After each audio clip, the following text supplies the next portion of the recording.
서로 축복하겠습니다. 당신의 신앙은 황금보다 더 귀합니다.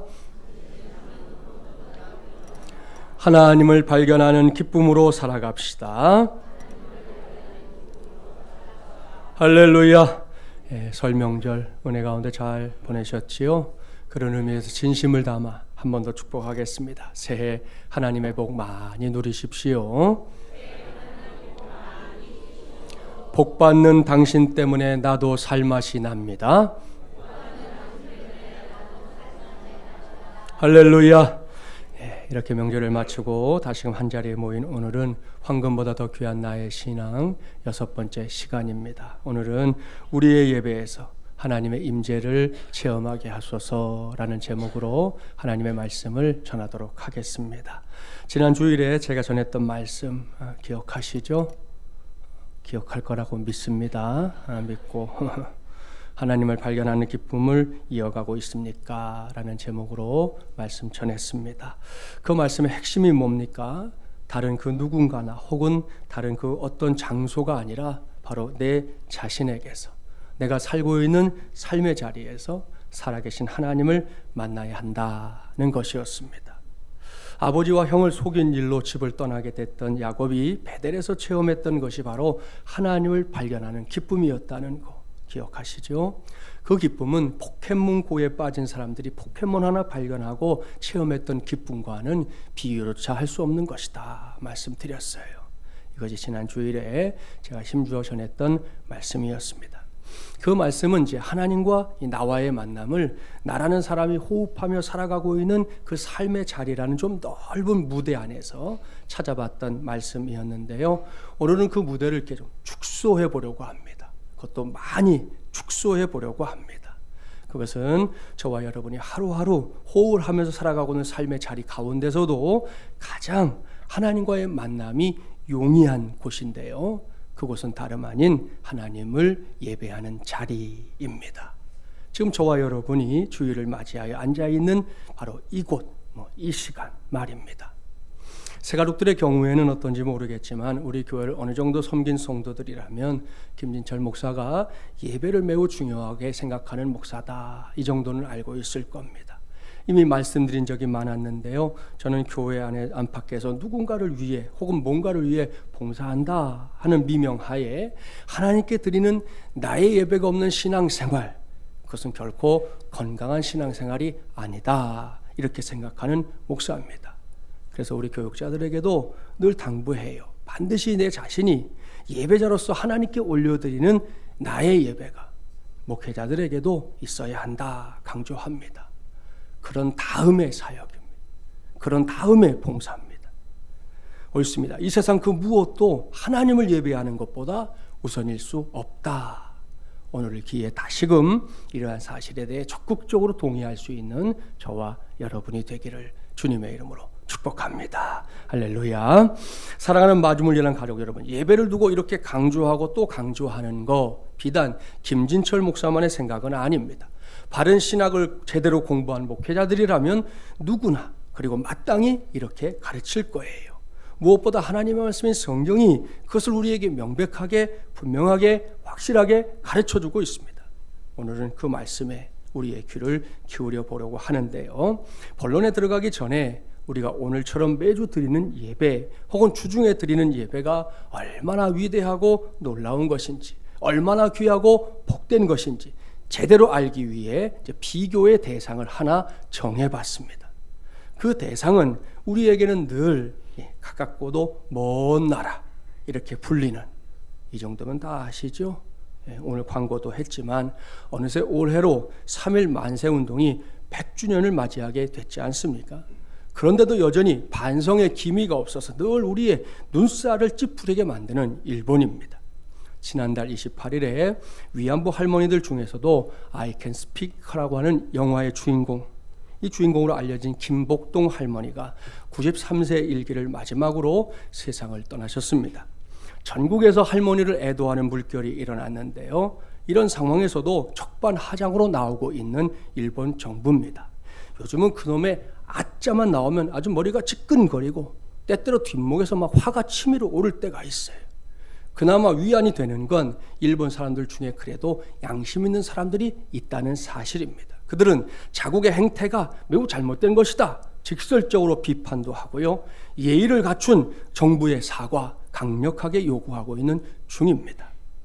이러한 역사적인 아픔 때문에 국제적인 스포츠 경기가 벌어질 때마다 우리나라 사람이라면 누가 먼저라고 할 것도 없이 갖게 되는 공통된 생각이 있다는 거 아시죠? 다른 나라에게는 몰라도 일본에게는 절대로 지면 안 된다. 이것이 공통된 생각이고요. 어금니까지 깨물어가면서 이렇게 생각하는 사람들이 이 나라에 넘쳐납니다. 이렇듯 우리나라 사람들에게 항상 이 손끝에 박힌 가시와도 같은 나라가 일본인데요. 일본은 기독교 신앙의 관점에서 볼 때 선교적으로도 매우 큰 고민거리가 아닐 수 없습니다. 제가 개인적으로 선교를 매우 좋아하는 목사라는 거 아시죠? 오늘 설교 전에 여러분 모두가 보았던 제6기 단기 선교팀 태국팀의 사역보고 동영상, 어제 제가 먼저 봤는데요. 이거 보다가 혼자서 눈물도 흘리고 가슴도 뜨거워지고 다시 또 그 땅이 생각나고 그런 시간을 혼자 가졌습니다. 그런 제가 일본 선교에 대해서 좀 더 알고 싶어서 몇 권의 책들을 이제 쭉 읽었던 적이 있었습니다. 대부분의 책들이 공통적으로 말하는 게 뭐냐? 그것은 일본에서 선교는 매우 어려운 일이다. 낙타가 바늘귀에 들어가는 것만큼 어렵다. 이런 내용들입니다. 그런데 그 중에서 일본인 목사님인 이 테라다 유이치 목사님이 쓴 책이 눈길을 끌었어요. 그 책은 일본 선교의 비밀을 벗긴다 라는 책이었습니다. 제가 볼 때 이 책은 일본 선교와 관련해서 많은 인사이트를 얻을 수 있는 아주 좋은 책이에요. 이 책에서 목사님이 일본에서 이 기독교 신앙의 부흥이 일어나지 않는 이유 중에 한 가지, 그것도 매우 중요한 이유로 꼽고 있는 것이 있습니다. 그것은 일본인들이 예배 중에 하나님의 임재를 느끼지 못한다는 점입니다. 저는 이 책을 읽으면서 이거 매우 중요한 지적이다, 무릎을 치며 생각했어요. 더군다나 외국인이 아니라 일본인 스스로가 자신의 모습을 살펴보면서 내린 평가였기 때문에 더 큰 관심을 갖게 됐어요. 일본 부흥이 왜 안 되는가? 이제부터 제가 설명할 테니까 들어보세요. 이런 말입니다. 일본인들은 머리로는 초월적인 하나님이라는 존재, 그러니까 신적인 존재를 얼마든지 받아들일 수 있다 그랬습니다. 어쩌면 우리나라 사람들보다 일본 사람들이 하나님이라는 존재를 머리로 받아들이는 건 더 잘할지도 몰라요. 그런데 감정적으로는 거의 하나님의 임재를 느끼지 못한다, 그렇게 말하고 있습니다. 그러면서 이게 문제라는 거예요. 테라다 유이치 목사님은 아무리 설명해도 일본인들은 신적인 존재, 하나님의 존재를 실감할 수 없다는 겁니다. 왜일까요? 무엇 때문에 이런 현상이 일어나느냐? 그것은 오랫동안 이어진 우상 숭배의 영향 때문이다, 그렇게 평가를 하고 있습니다. 일제강점기 때도 그랬지만 지금도 종종 방송을 통해 신사참배라는 게 문제가 된다는 거 우리 볼 때 있지 않습니까? 여기서 신사라고 하는 거, 저렇게 생긴 거 보셨죠? 뉴스에서. 태평양 전쟁 패전 이전까지 일본이 그냥 종교가 아닙니다. 국교입니다. 국교. 일본이 국교로 내세웠던 신도라고 하는 종교의 사당입니다. 즉 신도의 신을 제사 지내는 것이 신사라는 거예요. 이런 신사가 일본에 몇 개나 있느냐? 8만 개가 넘습니다. 8만 개. 그럼 말이 8만 개지 앉아서 8만까지 한번 씌워보세요. 예? 어마어마한 숫자입니다. 이 말은 결국 일본 땅 곳곳에 우상단지들이 세워져 있다는 건데요. 이렇게 일본인들은 동네에서 그저 눈만 뜨면 어딜 가나 오랫동안 자신의 눈에 보이는 것이나 그런 장소를 통해서 영적인 존재를 느꼈다는 거예요. 신의 존재를 느꼈다는 거예요. 그러다 보니까 눈에 보이지 않거나 단지 의미만을 가지고서는 거의 하나님의 존재를 느끼지 못한다는 것입니다. 심지어 예수 안 믿는 사람은 놔두고 일본의 그리스도인들조차도 눈에 보이지 않는 하나님, 성경에 말씀하는 하나님, 증거하는 하나님의 존재보다 신사나 절조 또는 이 붓즈단이나 가미다나를 통해 영적 임재를 느낀다 그런다는 거예요. 예수 믿는 사람들이 안 믿는 사람들 말고, 여기서 붓즈단이라고 하는 것은 개인의 가정에 세워진 저런 단을 가리키는데요. 자신이 믿는 신이나 아니면 조상을 위해 이 붓즈단을 설치해 놓고 좋은 물건 있으면 그 앞에 갖다 놓기도 하고요. 아침 저녁으로 이 단에 밥도 올리고 기도도 하고 거기서 손이 발이 되게 빌기도 합니다. 감히 다나는 이 부추단과 비슷한 가정 신단입니다. 집 안에 세워놓은 신단이 있어요. 이런 걸 이렇게 보면서 영적인 임재를 느낀다고 하니 참으로 답답할 노릇입니다. 이러한 일본의 현실을 전제하면서 테라다 유이치 목사님은 말합니다. 만약 일본인들에게 참된 하나님의 임재를 느끼게 할 수만 있다면 일본 선교는 돌파구를 찾을 수 있을 것이다. 할렐루야. 이게 진짜 할렐루야예요. 이렇게 예배를 통해 하나님을 느끼지 못하겠는 데에는 일본인들이 존경한, 너무너무 존경하는 우찌무라 간조의 영향도 무시할 수 없습니다. 우찌무라 간조, 들어본 이름이지요? 그는 전 세계 무교회주의자로 알려져 있는 사람이에요. 이 사람도 그리스도인인데 이런 말을 했어요. 조상 대대로 내려오는 종교는 버릴 수 없다. 습관과 같이 내려온 종교를 바꾼다는 것은 영혼을 바꾸는 일처럼 쉬운 일이 아니다. 예수 믿지 않는 사람이 말했으면 괜찮아요. 예수 믿는 사람이, 더군다나 지도자격인 사람이 이런 말을 했다니까요. 그러니 이 사람은 그리스도인을 자처했지만 실제로는 우리가 믿고 섬기는 절대 유일한 하나님을 믿지 못했던 것 같다는 거지요. 다만 의지로, 학문으로 하나님을 받아들이려고 하는 경향이 있었던 것입니다. 즉 일본인들은 느끼지 못하는 하나님을 그저 의지를 가지고 믿는다, 그런다는 거예요. 그러니 생각해 봅시다. 아무런 임재도 느끼지 못하는 하나님, 존재 자체를 내가 알 수도 없는 하나님을 평생 섬기려고 하니 그 자체가 얼마나 큰 고통이겠어요. 근데 또 일본 사람들 무슨 정신이 있어요? 배신은 해서는 안 된다. 또 이런 생각이 아주 가득 차 있거든요. 그렇기 때문에 굳센 의지로 그 모든 어려움, 느껴지지도 않는 하나님 때문에 끙끙끙끙거리는 그런 어려움을 견뎌낸다는 거예요. 결국 일본에서는 의지의 강함이 곧 신앙의 강함으로 연결된다, 그런 말입니다. 이런 상황을 전제하고 묻겠습니다. 일본 선교에서 열매를 거두기 위한 중요한 접근, 과연 무엇일까요? 다른 것이 아닙니다. 먼저 자신이 하나님의 임재를 느끼는 예배자로 서는 것, 바로 그것인 줄 믿습니다. 왜요? 예배자만이 예배를 통한 하나님의 임재가 무엇인지 분명하게 정확하게 보여줄 수 있기 때문입니다. 할렐루야. 그렇습니다. 이것이 명백한 진리입니다. 그렇기 때문에 혹 우리 중에 일본 선교를 위해 기도하는 성도가 있다면 다른 것도 기도해야 되겠지만 그 기도 전에 제일 먼저 구할 거, 하나님, 저 일본 땅에서 예배의 부흥이 일어나게 하여 주시옵소서. 일본 사람들이 하나님을 예배하는 그 자리에서 하나님을 만나는 은혜가 부어지게 하여 주시옵소서. 이걸 집중적으로 기도해야 한다 하는 것이 바로 이 일본인 목사님의 이야기예요. 자, 그러니까 이렇게 해야 하는 명백한 이유, 그것은 어디서든 변하지 않는 만고의 진리가 있기 때문인데요. 따라서 해볼까요? 하나님은 예배하는 자를 찾으시고 예배를 통해 만나주신다. 할렐루야. 사랑하는 마주물이란 가족 여러분, 하나님을 예배하는 중에 그 무엇이 아닌 최우선적으로 하나님의 임재를 체험해야 한다는 것, 이것은 비단 일본인들만의 문제나 고민거리가 아니라는 거 아시죠?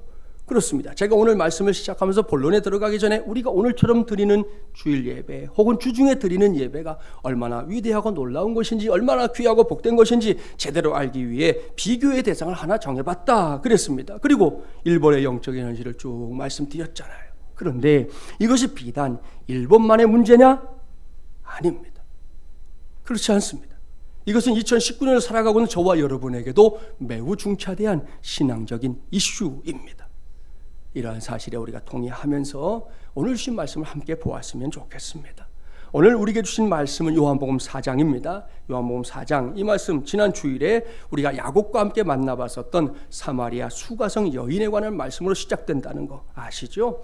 그때 수가성 여인의 참담한 인생길에 대해 쭉 설명했었습니다. 동네 사람들로부터 시도 때도 없이 손가락질과 조롱을 받아야만 했던 그 인생길 말입니다. 그랬더니 여인이 예수님을 만났고요, 예수님과 여인 사이에 매우 진지한 대화가 오고 갔습니다. 그 과정에서 이 여인은 예수님이 자신에 대해서 속속들이 알고 있다는 사실에 막 깜짝 놀랐잖아요.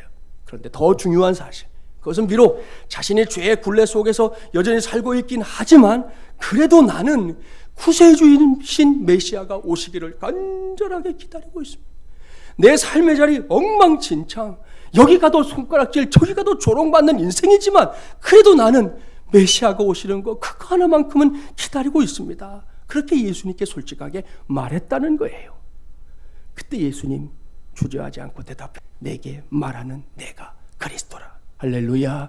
이 말씀 듣고 이 여인 신바람이 나서 물동이도 버려두고 동네로 빛의 속도로 달려들어갔다 말씀드렸잖아요. 오늘 주신 말씀은 이렇게 놀라운 대화가 예수님과 여인 사이에서 오가던 중에 예수님이 직접 하신 말씀이에요. 오늘의 본문 요한복음 4장 23절 24절 우리 함께 봉독해 볼까요? 하나님께 참되게 예배하는 자들은 영과 진리로 예배할 때가 오나니 곧 이때라. 아버지께서는 자기에게 이렇게 예배하는 자들을 찾으시느니라. 하나님은 영이시니 예배하는 자가 영과 진리로 예배할지니라. 아멘. 사랑하는 여러분, 이 말씀을 잘 보십시오. 예수님은 하나님께서 친히 찾으시는 사람이 따로 있다 그러셨습니다. 그가 도대체 누구냐? 하나님께서 직접 찾고 있는 사람, 하나님께서 눈을 씻어가며 온 세상을 다 뒤져가며 찾고 있는 사람이 누구냐는 겁니다. 그는 바로 예배자입니다. 할렐루야. 자, 이 정도 되면 제가 오늘처럼 매주 드리는 예배를 놓고 혹은 주중에 드리는 예배를 놓고 굳이 얼마나 위대하고 놀라운 것인지, 얼마나 귀하고 복된 것인지 이런 표현을 사용한 이유 알 수 있지 않습니까? 여기서 우리는 오늘 예배에 대한 생각을 저 뿌리부터 고쳐 먹어야 합니다. 여러분, 예배는 그저 사람의 일, 사람들을 만나는 일이 아닙니다. 예배는 철저하게 하나님의 일, 하나님을 만나는 일인 줄 믿습니다. 그래서 예배학자들이 제일 싫어하는 게 뭔 줄 아세요? 저는 오늘 예배 보러 갑니다. 이 말을 예배학자들은 아주 싫어합니다. 도대체 뭘 보겠다는 겁니까? 예배하러 가는데 뭘 보겠다는 거예요? 예배하는 자리에 와서 구경꾼이 되겠다는 겁니까? 뒷짐이나 치고 앉아있거나 발장 끼고 앉아서 목사가 앞에서 원맨쇼 하는 거 보겠다는 거냐는 거예요. 이게 예배입니까? 아니죠. 결코 아닙니다. 잊지 마십시오. 예배는 드리는 것이에요. 예배는 하는 것이에요. 인간의 행위 가운데 예배를 가장 기쁘게 여기시고 받으시는 하나님께 드리는 것, 그 하나님께 경배하는 것, 그것이 예배라는 겁니다. 그렇기 때문에 예배가 위대하고 놀라운 거예요. 그렇기 때문에 예배가 귀하고 복된 것이에요. 나아가서 그러한 예배를 흠모하고 하나님께 예배할 수 있는 나의 신앙, 당연히 황금보다 더 귀한 신앙인 줄 믿습니다. 다시 말씀드립니다. 하나님은 예배자를 찾고 있습니다. 눈에 불을 켜가며 예배자들을 찾고 있다는 말씀이에요. 그런데 그 예배자는 그냥 예배자가 아닙니다. 새까맣게 하나님과의 관계를 잊고 살다가 정해진 시간이 되면 의무적으로 예배의 자리에 앉아 예배하는 그런 사람 아니라는 거지요. 우리 모태신앙 있잖아요. 이런 분들은 어려서부터 그렇게 지내왔기 때문에 예배 시간이 되면 나타나서 순서 하나를 이어나가는 그런 사람 아니라는 겁니다. 오늘 본문 말씀을 주의 깊게 살펴보세요. 먼저 영으로 그랬습니다. 이것은 하나님의 영과 우리의 영이 서로 맞닥뜨리는, 서로 얼싸안는, 서로 부딪히는 그런 예배를 의미합니다. 여러분 다 아시죠? 사람과 사람도 일단은 만나야 일이 일어납니다. 죽이 될지 밥이 될지 그 결과는 몰라요. 그래도 일단은 만나야 한다니까요. 서로 멀리 떨어져 있어서는 그래 가지고서는 사람과 사람 사이에서 아무런 일도 일어나지 않습니다. 서로 무관심한 대상이 될 뿐이에요. 그래서 젊은이들이 아주 흔하게 하는 말, 여러분 장거리 연애가 어렵다 이런 말 있지 않습니까? 옳습니다. 장거리 연애는 결과가 딱 두 가지예요. 빨리 결혼하든지 빨리 헤어지든지, 그 이상도 그 이하도 선택의 여지가 없다는 거예요. 이것은 하나님과 우리 사이에서도 동일하게 일어나는 사건입니다. 예배는 이 시간처럼 하나님을 예배하는 이 시간은 무조건, 그러니까 다른 이유, 다른 설명 다 필요 없습니다. 무조건 하나님의 영과 나의 영이 서로 맞닥뜨리는 시간이에요. 서로 얼싸안는 시간이에요. 서로 부딪히는 시간이에요. 믿습니까? 할렐루야. 그렇습니다. 저는 이 시간이 하나님과 그리고 하나님과 여러분 사이에서 서로가 서로에게 매우 각별한 관계가 확인되는 그런 시간이 되기를 주님의 이름으로 축복합니다. 그러려면 결코 맨송하게 앉아있으면 안 됩니다. 기도가 됐든 찬양이 됐든 말씀이 됐든 간에 당부합니다. 하나하나 제발 집중하세요. 상투적으로 습관적으로 도살장에 끌려온 양의 심정으로 그렇게 앉아있지 마십시오. 하나님께 초점을 맞추라는 겁니다. 영적인 눈을 크게 뜨고 하나님께 몰입해보라는 거예요. 그러면 나의 영이, 우리의 영이 하나님의 영을 만나는 놀라운 역사가 바로 우리가 앉아있는 이 자리에서 일어나게 될 줄 믿습니다. 2019년 2월 두 번째 주일인 오늘 이 시간에 하나님을 만나는 그런 체험하지 않고는 이 자리를 떠나지 않는 우리 모두가 되기를 간절히 바랍니다. 다음은 진리로 그랬지요. 무슨 말씀입니까? 하나님과 내가, 하나님과 우리가 예배를 통해 만난다는 거, 그것은 허상이 아니다. 그런 말씀입니다. 옳습니다. 이 만남은 꾸며진 게 아니에요. 신화 속의 이야기 아닙니다. 꿈나라에 가는 경험 아닙니다. 나아가서 그저 그럴 것이다 하는 막연한 기대, 그런 것도 아닙니다. 이것은 진짜입니다. 리얼이라고요. 요즘은 레알 이렇게 표현도 하죠. 그렇습니다. 하나님과 내가, 하나님과 우리가 만나는 척하는 게 아니에요. 진짜로 만나는 거예요. 확실하게 만나는 거예요. 그 만남 자체가 실제 상황이라는 말씀입니다.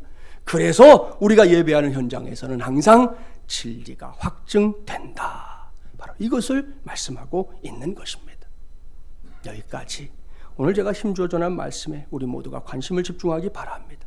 오늘 우리에게 가장 중요하고 가장 절실하게 필요한 것은 하나님께 예배하되 영으로 또한 진리로 예배하는 것, 바로 그것인 줄 믿습니다. 그렇습니다. 흉내내기로는 안 됩니다. 하는 척 이러지 말아야 합니다. 진짜로 예배해야 하는 것이에요. 오늘 마침 태국팀이 동영상을 통해 자신들의 신앙 고백을 하나하나 나누지 않았습니까? 보신 대로 동찬이가 편집을 했는데 저한테 시간을 처음에 물어서 제가 요만큼 하자 그랬는데 나중에 연락이 와서 목사님 그것보다 좀 더 해야 되겠어요 그러더라고요. 그래서 왜 뭐 때문에 그러는데 그랬더니 이 사람들이 말을 안 하더니 마지막에 인터뷰 때 말을 많이 했다는 거예요. 그거를 다 넣으려고 하니 이게 시간이 늘어날 수밖에 없는데 목사님 어떡하죠? 그러길래 그럼 하는 데까지 해보고 내가 설교를 조절하면 되지. 그렇게 해서 이제 만든 거거든요. 자, 태국팀이 선교지에 가서 직접 했던 거, 여러분 그게 다 예배예요. 동영상으로 확인했지 않습니까? 여러분 직접 보셨는데 거기에 흉내내기 있던가요? 없어요. 거기에 팀원들이 뭔가 하는 척하는 거 있었습니까? 없었습니다. 팀원들 모두가 부족했지만 강 목사님의 고백대로 가기 직전까지도 사람의 눈으로 볼 땐 도대체 준비한 게 없어 보였대잖아요. 그래서 내가 이거 선교를 가야 되나? 내가 정말 이거 가서 할 수 있는 게 있을까? 그런 생각했대잖아요, 인도자가. 그랬지만 그들 모두가 하나님을 만났습니다. 하나님을 체험했습니다. 세례받은 형제 표정 봤습니까? 제대로 봤습니까? 거기에 하나님 보이지 않습니까? 보입니다, 여러분. 저 어제 그거 비디오 보고 앉아서 책상에 앉아가지고 한참 울었어요. 그 얼굴에 하나님이 보이니 어떡해. 이 친구 전적을 제가 다 알아요.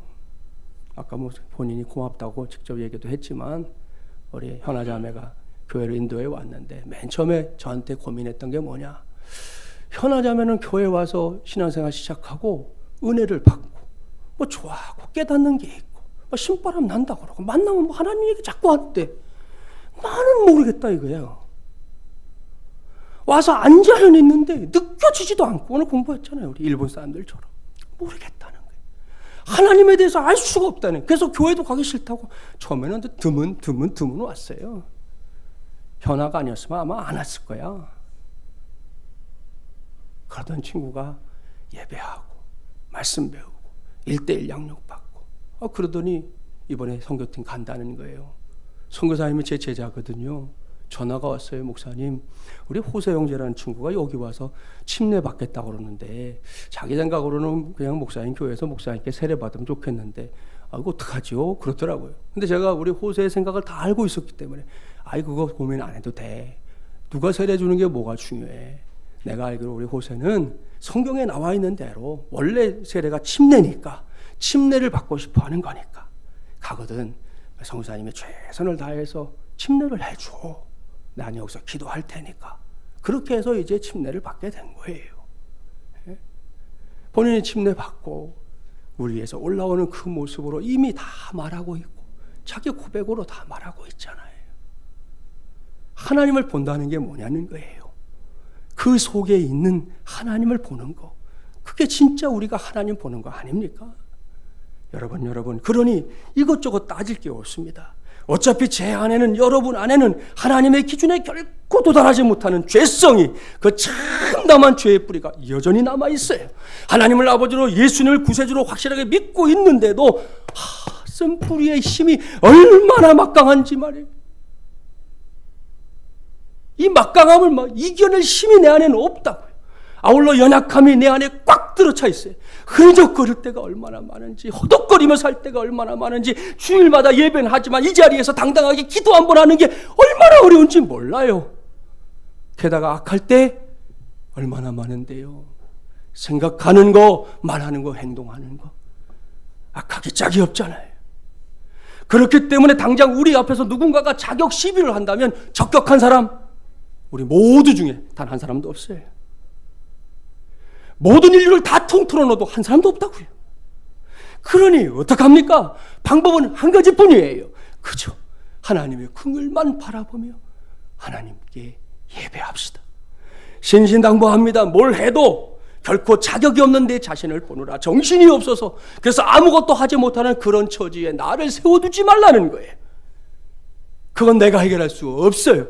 그럼에도 불구하고 나의 아들아, 나의 딸아, 이 시간에도 우리를 이렇게 최고의 부르심으로 부르고 있는 하나님 앞에 나아가 예배합시다. 그 예배를 통해 예배자인 저와 여러분 한 사람 한 사람이 하나님의 임재를, 그 강력한 임재, 그 명백한 임재를 체험해야 한다니까요. 그러면 되는 거예요.